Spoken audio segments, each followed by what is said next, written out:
Salut à tous et bienvenue sur Automobile Propre. Mon nom est Tandy David et aujourd'hui je suis dans un studio de la Plaine Saint-Denis pour découvrir en même temps que vous la version restylée de la Renault Clio.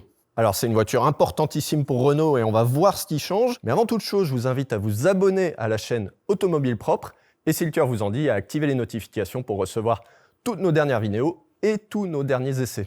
4 ans après la sortie de la 5e génération et 3 ans après l'apparition de la motorisation hybride, la Clio opère un grand chambardement avant tout esthétique. Si la forme générale de la citadine n'évolue pas sur cette phase 2, elle conserve notamment sa longueur de 4,05 m, les éléments de style se transforment radicalement. Évidemment, du premier coup d'œil, c'est la face avant qui surprend, qui change énormément. Alors évidemment, on a l'apparition du nouveau logo Renault qui est arrivé il y a un petit peu plus d'1 an dans la gamme. On a cette calandre en dégradé avec les chromes qui sont un petit peu plus sombres à l'approche du logo et un petit peu plus clairs vers l'extérieur. On a cette nouvelle signature lumineuse avec des feux un petit peu affinés, avec des rampes de LED, etc. Et on a ces demi-losanges qui vont servir de griffes dans toute la gamme Renault dans les années à venir. Par contre, même avec cette face avant, il n'y a aucun élément de tôlerie qui a changé. Renault a réussi à changer largement le visage de sa voiture sans remplacer les grands panneaux en acier de carrosserie. Ici, on est en présence de la finition Esprit Alpine, qui est un petit peu le nouveau haut de gamme chez Renault. Alors, on a le petit marquage sur le côté. Et sur cette jante 17 pouces un peu typée compète, on a cet écrou qui évoque un peu l'univers de la Formule 1.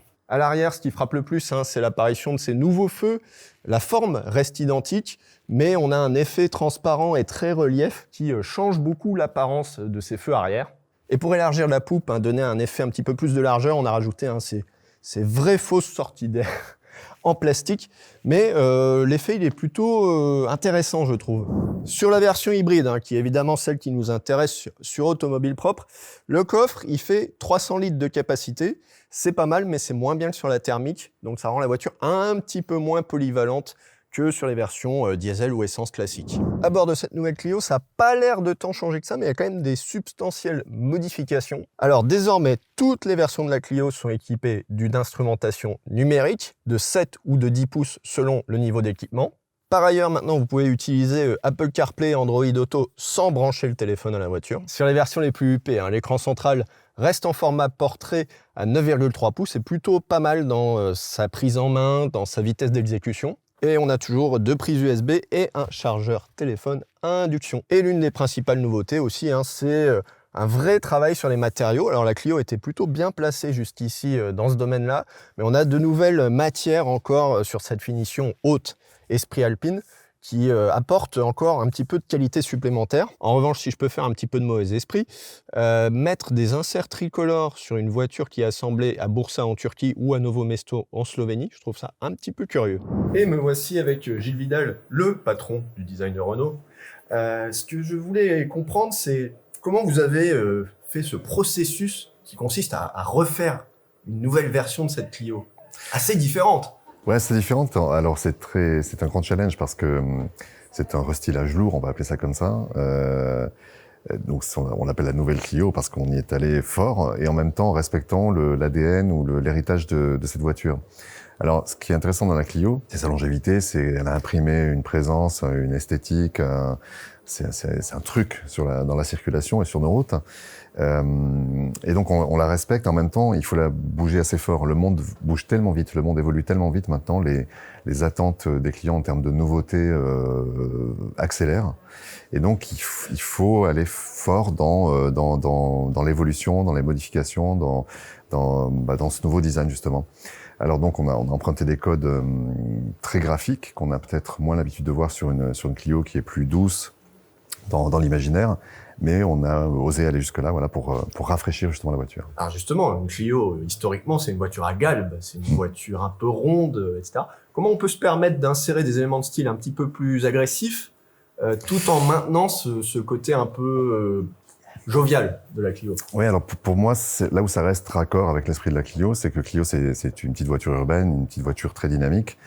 Et donc ces codes très graphiques, ce ne sont pas des codes d'automobile agressive, ce sont des codes qu'on a empruntés à l'univers de la basket, du streetwear, plutôt des graphismes de la mode, on va dire, quelque part, et de la mode technique.